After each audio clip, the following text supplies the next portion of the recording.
अस्सलाम वालेकुम डॉक्टर नवीद अख्तर। उम्मीद है आप लोग खैरियत से होंगे। पाकिस्तान में पहला सैलाब 1950 में आया था। उसके बाद फिर कुछ कुछ अर्सा के बाद मजीद सैलाब आते रहे। इस वीडियो में हम देखेंगे कि पाकिस्तान में जो सैलाब आते हैं उसकी रीज़न क्या है, उसको कैसे रोका जा सकता है, और दूसरा कुछ टेक्निकल टर्म है जैसे क्यूसिक क्या होता है, बैराज क्या होता है, डैम क्या होता है, इनमें क्या फ़र्क है, इन चीज़ों को समझेंगे। तो सबसे पहले देखते हैं कि क्यूसिक क्या होता है। जब हम कहते हैं कि एक सैलाब आया है तो सैलाब का इतना रेला गुजर गया, इतना पानी गुजर गया, तो पानी का जो फ्लो है उसको हम जो मेजर करते हैं उसको हम क्यूसिक में करते हैं। क्यूसिक को अगर हम आसान अल्फाज में कहें तो 1 क्यूबिक फुट।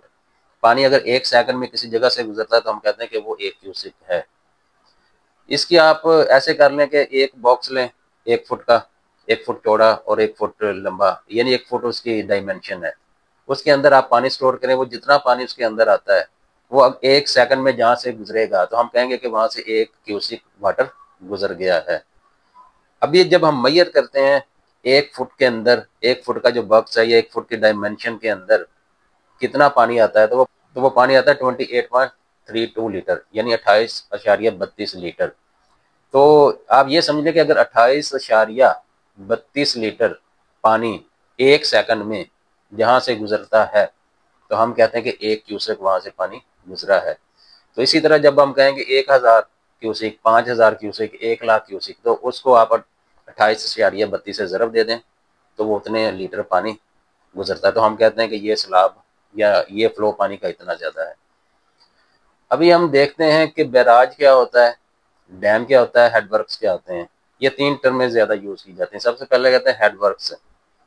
हेडवर्क्स एक पुरानी टर्म है। आमतौर पर यह कहा जाता है कि जब दरिया में से हम नहरें निकालते हैं इरिगेशन के लिए या किसी भी सिस्टम के लिए, तो उस जगह को जहाँ से वो दरिया को हम कंट्रोल करते हैं, जहाँ से नहरें निकल रही होती हैं, उसको हम कहते हैं कि ये हेडवर्क्स है। तो बैराज क्या होता है? बैराज इसी का आप कह लें कि नई टर्म है। उसी हेडवर्क को हम ज़रा लार्ज कर देते हैं और उसमें कैपेसिटी उसकी ज़्यादा कर देते हैं, गेट बना देते हैं, और इसके साथ उसमें थोड़ा सा एक आप कह सकते हैं कि एक रिजर्वायर भी कायम कर देते हैं। तो ये बैराज बड़ा होता है हेडवर्क्स की निस्बत। और इसके अलावा जो आपका हेडवर्क्स है वो दरिया को कंट्रोल इस तरह करता है कि इरिगेट करता है, सिर्फ नहरें निकालता है, लेकिन उसको रेगुलेट नहीं करता। जबकि बैराज में ये खासियत होती है कि वो आपके दरिया को, पानी के लेवल को रेगुलेट कर सकता है। वो एक हद तक जो दरिया का लेवल उस पर मेंटेन रखता है, उससे कम या ज़्यादा होता है वो फिर अपने गेट को बंद कर देता है। उसमें ये खूबी भी होती है और ये बड़ा भी होता है, और इसके अलावा इसमें थोड़ा सा पानी स्टोर करने की सलाहियत भी होती है। जैसे पाकिस्तान के अंदर आप देख लें, गद्दू बैराज है, चश्मा बैराज है, जिनाब बैराज है। वो हेडवर्क्स देखे तो जैसे सुलेमान की है या माधोपुर कह लें। और अभी एक आता है डैम।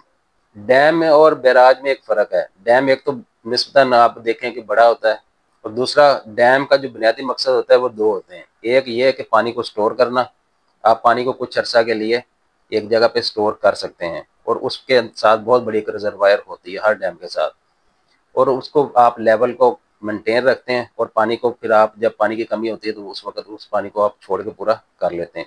बैराज में इतनी बड़ी रिजर्वायर नहीं होती, जबकि डैम एक बहुत बड़ा एक रिजर्वायर या आप कह लें झील होती है या जो भी कह लें वो होती है, जहाँ पे वो पानी एक्स्ट्रा पानी स्टोर कर लेते हैं। दूसरा डैम में क्या होता है, डैम के नीचे टरबाइन लगाई जाती है। डैम हाइट पर बनाए जाते हैं, पानी जब गिरता है तो नीचे टरबाइन लगती है। टरबाइन जब घूमती है तो इलेक्ट्रिसिटी पैदा होती है, जिसको हम यानी कि बिजली कहते हैं नॉर्मल अल्फाज में। तो वो इलेक्ट्रिसिटी हमारे घरों में भी इस्तेमाल होती थी। और डैम और बैराज में एक बुनियादी फ़र्क ये भी है कि डैम के अंदर हम इलेक्ट्रिसिटी पैदा करते हैं, बहुत बड़ी टरबाइन लगा के, मोटर्स लगा के वहाँ से हम बिजली पैदा करते हैं। अभी आते हैं पाकिस्तान का और इंडिया का, जो आप नक्शे को देखें। पाकिस्तान में पहला सैलाब 1950 में आया था। पाकिस्तान जब बना तो 1948 में पहली दफ़ा इंडिया ने पानी पाकिस्तान का रोक दिया, और उसकी वजूहत क्या थी? उसकी वजूहत सियासी थी। आप जब पाकिस्तान, खासकर पंजाब को देखते हैं, जब पाकिस्तान और इंडिया तकसीम हुए, उस वक्त इसको जिसने तकसीम किया, माउंट बेटन था उस वक्त, रेड क्लिफ जिसने बाउंड्री कमीशन बनाया था, बाउंड्री अवार्ड किया था, उसने क्या किया? वो हाइड्रोलॉजी से वाकिफ नहीं था इस एरिया की, या वो सियासी मफादात का कह लें शिकार, जो भी कह लें हो गया। उसने क्या किया कि पाकिस्तान को अगर देखें, पाकिस्तान के नक्शे को देखें, तो पाकिस्तान की जो अक्सरियत है इसको जो वाटर اریگیشن کا سسٹم ہے وہ انڈس سسٹم ہے، یعنی کہ سندھ کا جو سسٹم ہے وہ پاکستان کے زیادہ ایریا کو اریگیٹ بھی کرتا ہے، پاکستان کی ضروریات بھی پوری کرتا ہے۔ اور انڈس جو سسٹم ہے اس کے اندر 6 دریا آتے ہیں، اس میں بیاس آتا ہے، راوی آتا ہے، ستلج آتا ہے، جہلم آتا ہے، چناب آتا ہے اور سندھ آتا ہے۔ یہ 6 دریا مل کر ایک سندھ تاج کہہ لیں یا انڈس واٹر کہہ لیں، یہ انڈس سسٹم بناتے ہیں۔ جب پاکستان علیحدہ ہوا انڈیا سے، پارٹیشن ہوئی، اس وقت تو پاکستان کا یہ ایریا جس کو یہ سارا پانی مل رہا تھا، یہ اس کو مل رہا تھا انہی 6 دریاؤں سے، اسی سسٹم سے مل رہا تھا۔ تو ریڈ کلف نے کیا کیا، اس نے جو راوی تھا اور ستلج تھا، ان کے ہیڈ ورکس جو بنتے تھے وہ بنتا تھا مادھو پور اور فیروز پور میں۔ جو راوی تھا اس کا مادھو پور میں بنتا تھا، پٹھان کوٹ کے نزدیک ایک جگہ ہے، اور جو ستلج تھا اس کا بنتا ہے فیروز پور میں۔ یہ دونوں جو ضلع تھے، یہ دونوں ہیڈ ورکس اس نے انڈیا کو دے دیا، حالانکہ یہاں پر مسلمانوں کی اکثریت تھی اور یہ مسلمان ایریا کو ہی سیراب کر رہے تھے۔ اس کی وجہ سے کیا ہوا، انڈیا کے ہاتھ میں یہ راوی کا اور ستلج کا اور بیاس تینوں کا کنٹرول آ گیا۔ تو ابھی انڈیا کے پاس یہ ایڈوانٹیج تھا کہ وہ اپر رپیرین ہے، اونچائی پر ہے، وہ اس کو کنٹرول کر سکتا تھا۔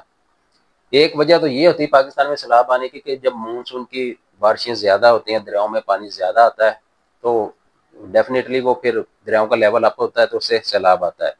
لیکن پاکستان میں چونکہ یہ ہیڈ ورکس انڈیا کے پاس ہیں، تو وہ کیا کرتا ہے، وہ بغیر بتائے بعض دفعہ اگر بتا بھی دے تو پاکستان کے پاس اس کا یکدم کوئی حل نہیں ہوتا، وہ پانی چھوڑ دیتا ہے، جس کی وجہ سے سیلاب کی صورتحال پیدا ہو جاتی ہے۔ دوسری وجہ آتی ہے پاکستان میں سیلاب آنے کی، گلیشیئر میلٹ ہوتے ہیں، وہ کلائمیٹ چینج کی وجہ سے، گرمی کی وجہ سے ہوتے ہیں۔ تو پاکستان کو اگر سمجھے، پاکستان پھر 1960 میں ایک ٹریٹی بنتی ہے جس کو ہم کہتے ہیں انڈس واٹر ٹریٹی، اس کو ہم بعد میں کہیں ڈسکس کر لیں گے۔ اس کے تحت یہ جو 3 دریا تھے پاکستان کے انڈس واٹر سسٹم کے، اگر ہم ایک سائڈ سے شروع کریں تو کیا کر لیں، ستلج ہے، بیاس ہے اور راوی ہے۔ پھر آگے آپ دیکھیں چناب ہے، جہلم ہے اور سندھ ہے۔ تو ان کو 2 حصوں میں تقسیم کیا گیا، مشرقی دریا اور مغربی دریا۔ جو مشرقی دریا تھے 3 دریا، جن میں راوی، بیاس اور ستلج آتا ہے، یہ اس ٹریٹی کے تحت انڈیا کو دے دیا گیا کہ اس کا پانی انڈیا کنٹرول کرے گا۔ اور باقی جو 3 دریا تھے، مغربی دریا جن کو ہم کہتے ہیں، جن میں چناب ہے، جہلم ہے اور سندھ ہے، یہ پاکستان کو دے دیا گیا۔ تو ابھی جو ہمارے مشرقی دریا، ان تینوں کا کنٹرول اس ٹریٹی کے تحت انڈیا کے پاس آ چکا ہے۔ انڈیا نارمل دنوں میں پانی نہیں چھوڑتا، جب پانی زیادہ ہوتا ہے تو اس کو وہ چھوڑ دیتا ہے۔ تو پاکستان نے کیا کیا، پاکستان نے چونکہ اس میں پانی آتا نہیں تھا، تو پاکستان نے اس پر زیادہ توجہ نہیں دی، وہاں پر کوئی ریزروائر ایسے بیراج وغیرہ نہیں بنائے، کیونکہ پاکستان کو یہی تھا کہ اس میں پانی نہیں آئے گا، اور اس پر ہاؤسنگ سوسائٹیاں بننی شروع ہو گئی، آبادیاں بننی شروع ہو گئی۔ تو جب یکدم پانی آتا ہے تو کیا ہوتا ہے، وہ جو قریبی آبادیاں متاثر ہوتی ہیں، کیونکہ وہ کورس تو دریا کا ہی ہے نا، اس پر آبادیاں بھی بن چکی ہیں اور نہ ہی اس پر کوئی ریزروائر بنے ہوئے ہیں۔ تو اگر اس فلڈ کو روکنا ہے تو سب سے پہلے ہمیں یہی کرنا پڑے گا کہ یہ جو آبادیاں جو دریاؤں کے کورس پر، دریاؤں کے رستوں کے اوپر یا ان کے سائڈ پر بنی ہیں، ان کو سیپریٹ کرنا پڑے گا۔ اور دوسرا، مختلف جگہ پر ہمیں ریزروائر بنانے پڑیں گے کہ جہاں پر ہم سیلاب کی صورتحال میں پانی کو کنٹرول کر سکیں، پانی کو ذخیرہ کر سکیں، بعد میں اس کو چھوڑ سکیں۔ تو یہ ایک نارمل سی وجوہات ہے کہ ہم پاکستان میں جب بھی سیلاب آتا ہے تو اس کی 2 بڑی وجہ ہوتی ہیں، ایک مشرقی دریاؤں کا اور ایک مغربی دریاؤں کا۔ جو مشرقی دریاؤں کا ہے وہ زیادہ تر بارشوں کی وجہ سے اور انڈیا کے کنٹرول کی وجہ سے، اور جو مغربی دریاؤں کا ہے اس کی زیادہ وجہ ہوتی ہے گلیشیئر کا پگھلنا، اور کبھی کبھی مونسون کا ہونا بھی اس میں بھی شامل ہوتا ہے، لیکن اس میں پاکستان کا کنٹرول نسبتاً زیادہ ہے۔ اس کا بھی واحد حل جو زیادہ یہی نکلتا ہے کہ ہم مناسب جگہ پر سیاسی کنسنسس کے ساتھ ڈیم، بیراج اور ریزروائر بنائیں، امبارکمنٹ بنائیں، تاکہ لوگ جو ہیں وہ سیلابی صورتحال سے بچ سکیں اور اس پانی کو آنے والے دنوں کے لیے ہم استعمال کر سکیں۔ ہم کسی اور ویڈیو میں پاکستان کا جو انڈس واٹر سسٹم ہے اس کو ڈسکس کریں گے، اور اسی طرح پاکستان کی جو ہائیڈرالوجی ہے اس کو ہم ڈسکس کریں گے تاکہ آپ کے معلومات میں اضافہ ہو سکے۔ اس چینل کو سبسکرائب کریں اور بیل آئیکن دبائیں۔ شکریہ۔